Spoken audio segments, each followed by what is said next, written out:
بسم الله الحمد لله والصلاة والسلام على رسول الله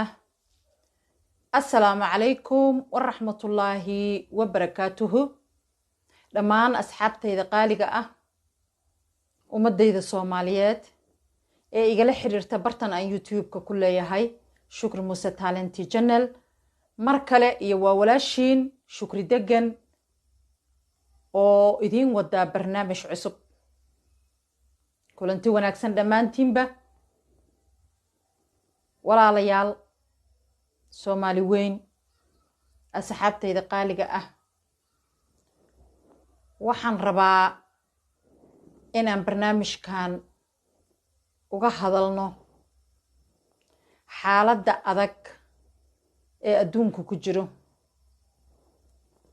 iyo cudurkan masiibada ah ee allaha awoodda sare leh hanaga badbaadiye adduunyada ku soo biiray ee ka dhigay garbasiman ee ka dhigay mid aan loo kala reebin gaal iyo islaan ee ka dhigay mid aan lahayn ahlu taqwo iyo kufri iyo munaafiq iyo mu'min aan dadka loo kala reebin saaxiibayaal walaalahayga qaaliga ah asxaabtayda aan aadka u jecelahayow caalamka ka sokow annagu waxaan nahay Soomaali waxaan nahay dad asal wa fasal ku abtirsada diinta islaamka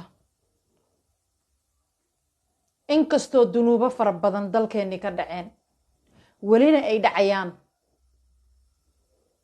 oo aad arkaysaan maalin walba waxyaabo fool xun oo faaxisho ah oo dhagaha dadka aan u roonayn indhaha dadkana aan u roonayn ee sometimes mararka qaar dadka qaarkii ay noo fahmaan inaan cawaan nahay inay mar walba dalkeeni ka dhacaan aan dhammaanteen markhaati ka nahay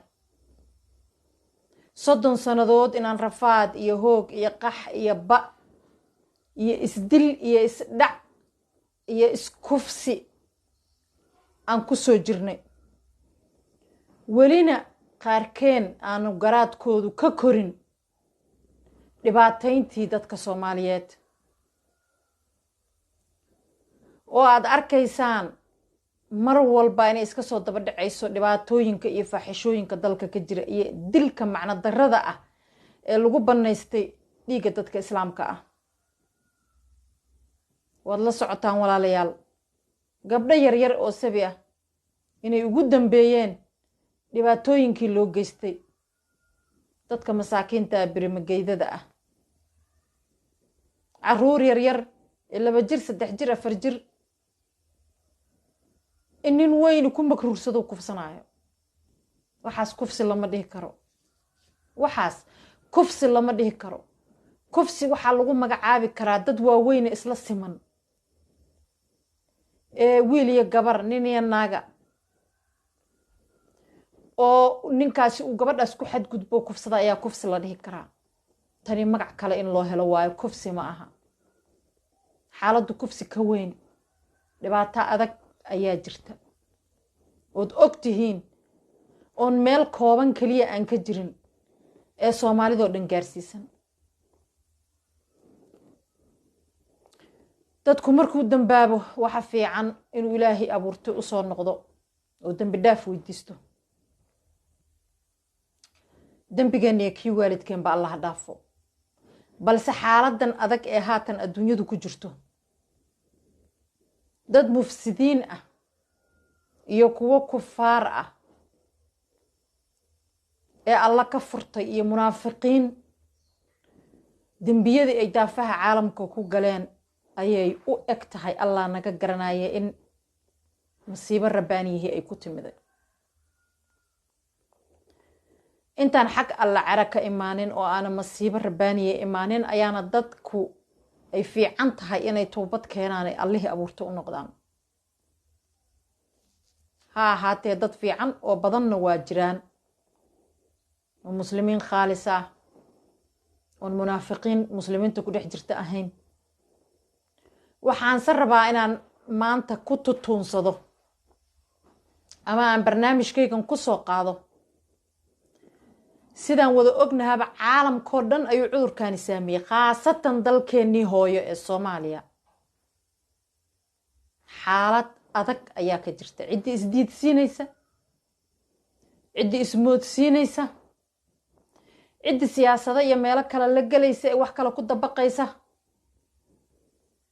cidii waxay arkayso indhahoo shanta ah rabta inay ka qarsato cidii riyoonaysa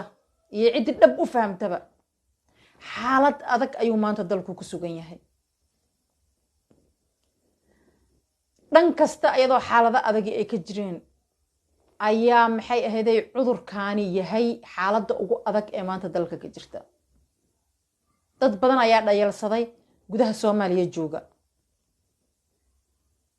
balse wixii jira waa jiraan waxaan jirinna ma jiraan waxaan jirin cid keeni karta ee jirsiin karta ee ahaysiin karta ma jirto Allah awoodda sare leh hadii laga reebo wixii jirana cid diidi karta ma jirto waa jiraan waana jiraan waxaan ognahay inta hadda la og yahay maantadan aan hadda barnaamijkan qabanayo waxaa dhintay qofkii labaad inta la og yahay oo u dhintay COVID-19 gudaha Soomaaliya khaasatan magaalada Muqdisho nin mas'uul ah oo wasiir dawlad ka ahaa maamul goboleedka Soomaaliyeed ee Hirshabeelle Allah u naxariistee ayaa ku baxay maantadan inta la og yahay ninkii ugu horeeyna sidaan wada ogeyn waa ninkii ugu horeeyay oo la soo sheegay ee isbitaalka gaarka loo leeyahay ee aadan cadde ku dhex xanuunsanaa marka xaaladiisu ay cadaatay oo maxay ahaday dhacaankii laga qaaday uu soo sheegay in COVID-19 uu qabana waa kii la geeyay goobtii dawladdu ugu tala gashay halkaasna ku naf baxay sidaas daraadeed ninkan galabta dhintay ee mas'uulka ahaa wuxuu noqonayaa kii labaad ee cudurkaas sababta uu u noqday ilaan malakul mawd baa wax dila ee cudur wax ma dila waxna ma nooleeyo laakiin sabab buu noqdaa wax kasto dhacaya iyo shay kasto dhacayna sabab ayuu leeyahay Soomaaliya indhaha la kala qaado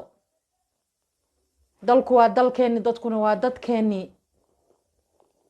khurfaad iyo waxaan jirin in laga shaqeeyo maaha wax jira in indhaha laga qabsado oo la isku dayo dadka in lagu fidneeyona maaha walaalayaalow siyaasad xagga noo dhiga aan u soo noqono ha laga soo baxo sheekadan cudurkaan Allahna dhaafiyo Allahna noo dhib yareeyo aan ka soo baxno aan u soo tafaxiidano markaas isqabqabsigeeni caadiga ahaa iyo siyaasadihii iyo waxyaabihii wuhaadi tirada badneed oo Soomaalidu isku dhex waday oo 30 sano aan ka ilbixin wali laakiin xaaladan ma aha xaalad la siyaasadeyn kara mana aha xaalad siyaasad iyo waxyaabo kala midna dabada kula jirta Soomaaliya ay kii siyaasi ah iyo kii wadaada ee maxay ahayd diinta wax ka yaqaana iyo dadka cilmiga maadiga ah leh dhaqaatiirta oo ah dadka loo hoostagaya arrinkan ilaa qof wax walba cidii cilmigeeda leh ayaa loo daba faristaa dadka caadiga ah warbaahinta waxoo dhan inaan iskaashano ayaa aniga ila qurux badan aan jecelahay inaan idinku tirtirsiyo inaan iskaashano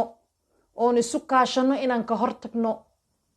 ilaahay baa naga qaban kara kana hortagi kara laakiin aan iska kaashano oon maskaxdeena iyo muruqeena isu geyno sidii aan masiibadan rabaaniga ah ee ilaahay xaggiisa ka timiday ee adduunkii wada camimtay ee meelay nabad gelisay dhaaftay muslim iyo gaal jirin sidii adlisti ugu yaraan aanu khafi ilaahay baa naga qafiifiyaa loo qafiifin lahaa oo dadka loo wacyi gelin lahaa oo meelaha la isugu yimaado in maaragtay laga fogaado la isku try garay la waa ognahay dalkeenu waa dad masaakiin ah degan dad waxa badan la halgamo qutul daruuriga dad waxa badan waagi baryaba waxay maanta cuni lahaayeen inay iyagu soo shaqaystaan ma ahane cid kale ka sugayeen ilaahi weynay ka sokow aanay jirin waa la soconaa xaaladda adag ee dalku wax indhaha laga qabsan kara ma aha wax la dhihi karo dadka guryihiina ku ekaada ee ku sinme ee ku dhidhinta ee ku baktiya baahi u dhidhinta gaajaha loo dhinto la amri kara maaha dowladda hadda meesha ka jirtana ma aha dowlad kafaalo qaadi karta dadka dhaqaalahooda oo waan ognahay tabarteenu iyo tabartoodu inay intaas gaarsiisnayn marka intaan wax kale oo dhan ka soo tagno meelaha almuhim la isugu yimaado ee dadku wada fariisto ee bulsho badan kulminaysa saaxiibayaalow bilaa calaykum aan ku xisaabtanno dadka in laga wacyi geliyo inayna isugu imaanin meelaha la iska qaadsiin karo cudurka oo la isugu imaan karo oo maxay ahaday dadka naqaskoodu neeftoodu isgaari karto oo qufacoodu iyo hindhisadoodu isgaari karto inaan dadka ka wacyi gelinno aan ku talagalno wixii daruuriya oo lagu qasban yahay dadku inay quutuliyoonkooda radsadaan waa lagu qasban yahay wixii daruuriya oo lagu qasban yahay qofka hadli kara male qof dhihi kara maaragta hala dhidhinta gaajaha loo dhidhinta guryaha la fadhiistana male laakiin adlista ha la yareeyo suuqyada sixmadooda ha la yareeyo ayadoo la adeeganayo maaragtay dadku caqligu ha taliyo dadkan hadda problemka ka dhigay maxaa masaajidada loo xiraana bilaa calaykum maskaxdu ha shaqayso masaajid in la xiro horena uma dhicin ilaahayna haddana hanaga qabto cudurka ma jeclin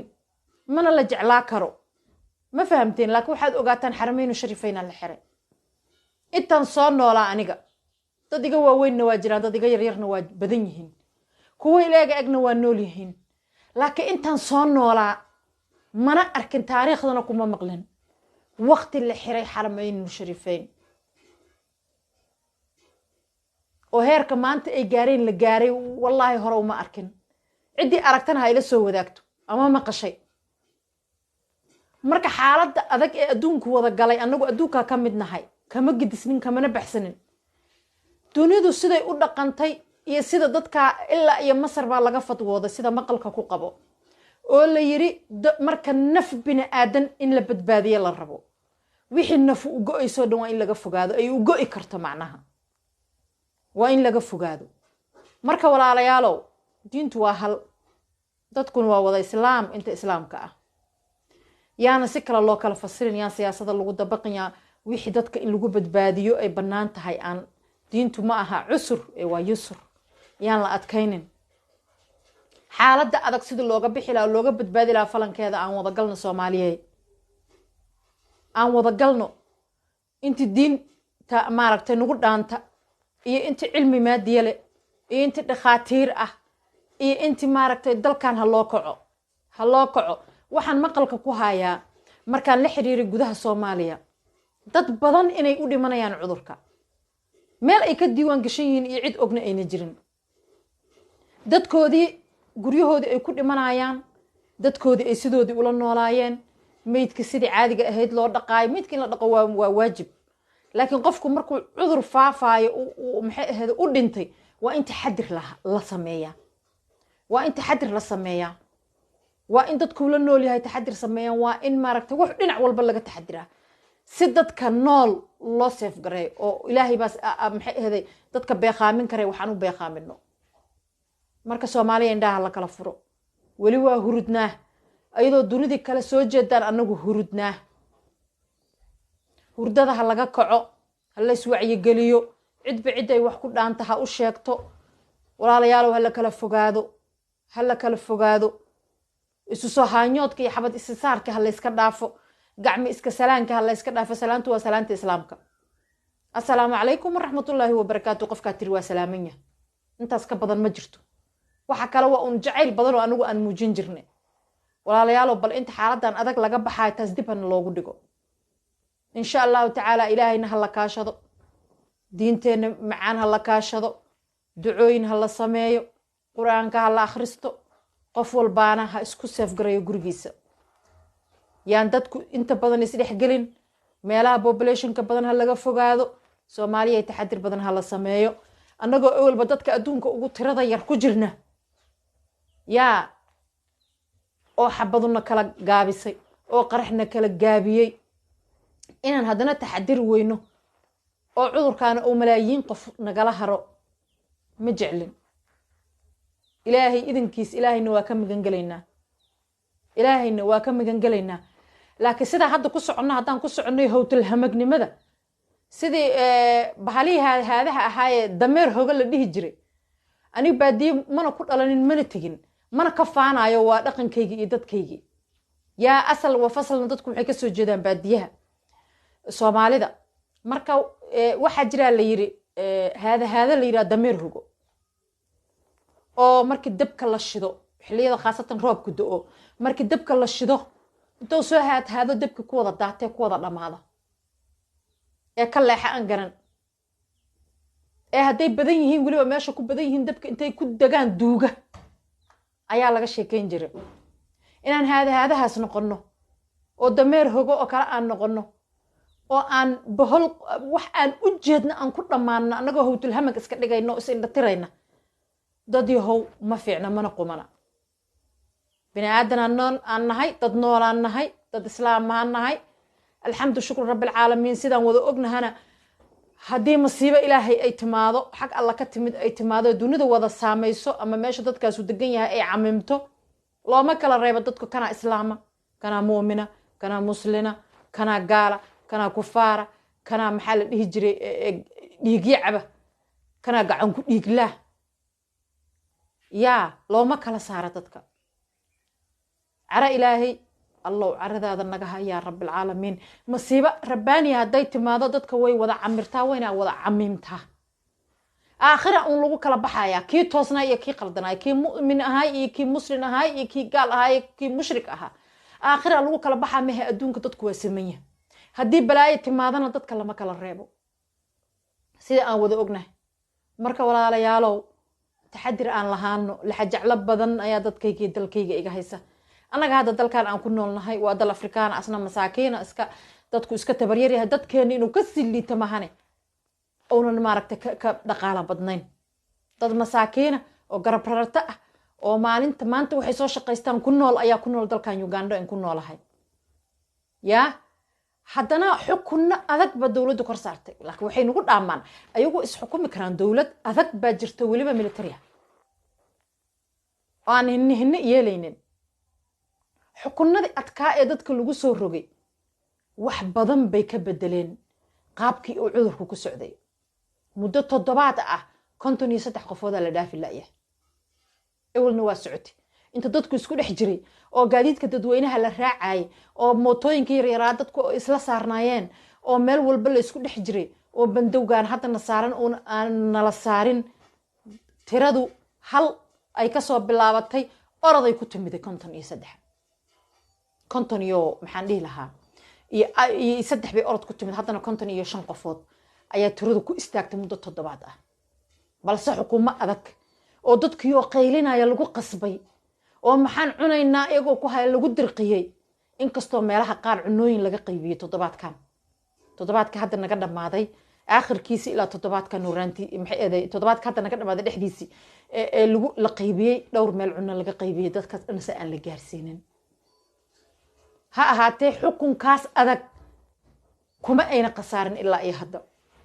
wuu hakaday cudurkii waa alxamdu shukru rabbil caalamiin ilaahay ummadda oo dhan ha ka kor qaada dhibaatada jirta laakiin annagana waxaan looga baahan yahay taxadirkaas lamida inaan sameeyno inaan dhahno annaga nagu dhici maayo iyo nayeeli maayo iyo xarmeyn shariifeyn hadii la xiri waa yeelkadood iyo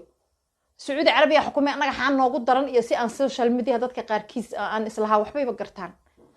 aan ka maqlaay war xarmeyn shariifeyn qofkan waxba ugu darnay diinta islaamka maxaa ugu daran meesha rasuulku ku dhashay calayhi salaatu wasalaam xuduntiisa ku dugneed makam al mukarrama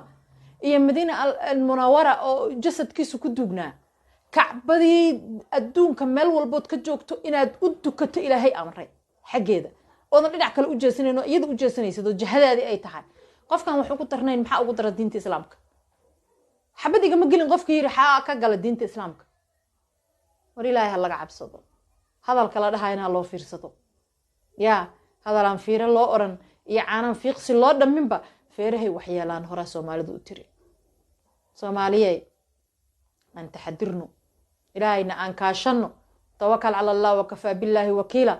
wixii aan laga maarmayn waa la sameeynaya waa lagu qasbay dadku waa dad masaakiina oo garab rarta laakiin wixii laga maarmi karo intii nafu ugo ilahayd ha laga maarmo billah calayk aan iswacdino aan iswaanino sheekh iyo shabaab